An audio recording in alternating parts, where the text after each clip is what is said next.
নমস্কার, দেখছেন কলকাতা টিভি। আপনাদের সঙ্গে আমি মধুবন্তী। শুরু করছি সংবাদ। সারাদিন চোখ রাখবো বিস্তারিত খবরে। বিধানসভা থেকে ওয়াকআউট বিজেপির, বিধানসভার বাইরে অবস্থানে বিজেপি, সেই ছবি শুরুতেই দেখাবো। বিধানসভা থেকে ওয়াকআউট, বিধানসভার বাইরে অবস্থানে বিজেপি বিধায়করা।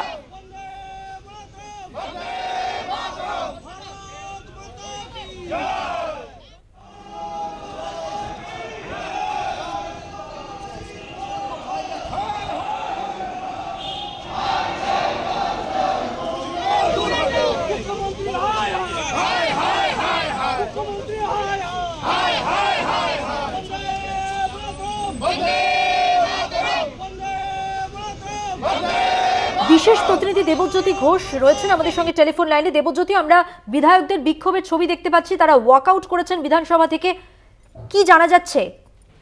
দেখো মধুবন্তী, আজকে বিজেপির একাংশের বিধায়করা বিধানসভায় একটা মুলতবি প্রস্তাব দিয়েছিলেন, কিন্তু বিধানসভার স্পিকার পত্রপাঠ সেটিকে খারিজ করে দেন এবং সেখানে বেশ কিছু ধর্মীয় বিষয় ছিল এবং যেহেতু একটা আইনসভাতে ধর্মীয় বিষয় নিয়ে আলোচনা করা যায় না, সেই মতোই কিন্তু বিধানসভার স্পিকার সেটিকে খারিজ করেছিলেন এবং তারপরেই কিন্তু বিজেপি বিধায়করা প্রথমে ওএলএনএমে বিক্ষোভ করেন, তারপরে তারা বিধানসভার গেটে এসে বেশ কিছুক্ষণ বিক্ষোভ করার পর সাংবাদিক সম্মেলন করেন এবং সেখানে সাংবাদিক সম্মেলন করে বেশ কিছু গুরুত্বপূর্ণ তথ্য উঠে এসেছে।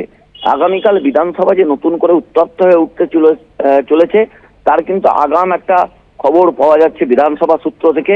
এছাড়াও ভারতীয় জনতা পার্টির বিধায়করা আগামীকাল তারা যাবেন যাদবপুরে এবং যাদবপুর ইস্যুতে তারা বিক্ষোভ করবেন।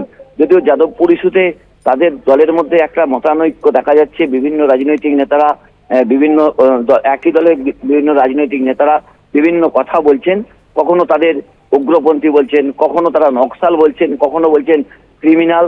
সেই জায়গাতেই ভারতীয় জনতা পার্টি কিন্তু সেই ইস্যুটিকে আবার নতুন করে ধরার চেষ্টা করছেন। এছাড়াও তারা কিন্তু বারুইপুরে আগামী কয়েকদিনের মধ্যে বিক্ষোভ করবেন, কেননা বারুইপুরে যেভাবে হিন্দু মন্দির ভাঙা হয়েছে বলে যে খবর এসেছে এবং সেখানে যে পক্ষান্তরে ভারতীয় জনতা পার্টির একজন বিধায়ক, একজন নেতা জড়িয়ে রয়েছেন, তাও কিন্তু সামনে এসেছে। অর্থাৎ সবকটি বিষয়কে নিয়েই তারা আজকে বিধানসভায় বিক্ষোভ করেন। যে এখন দেখো, গত কয়েকদিন আগে শুভেন্দু অধিকারী সহ বিজেপির একাধিক বিধায়ককে সাসপেন্ড করা হয়েছে। সেই জায়গাতে তারা কিন্তু বিধানসভার ভেতরে প্রবেশ না করলেও আজকে বিক্ষোভ কর্মসূচিতে শুভেন্দু অধিকারী তিনি উপস্থিত ছিলেন এবং বলেছেন যতই ভারতীয় জনতা পার্টির বিধায়কদের কিনে নেওয়ার চেষ্টা হোক, তারা কিন্তু আগামী দিনে লড়াই করবেন এবং পশ্চিমবঙ্গ থেকে মমতা বন্দ্যোপাধ্যায়ের ক্ষমতা থেকে তাকে সরাবেন, সেই প্রতিজ্ঞা তারা যেমন করছেন।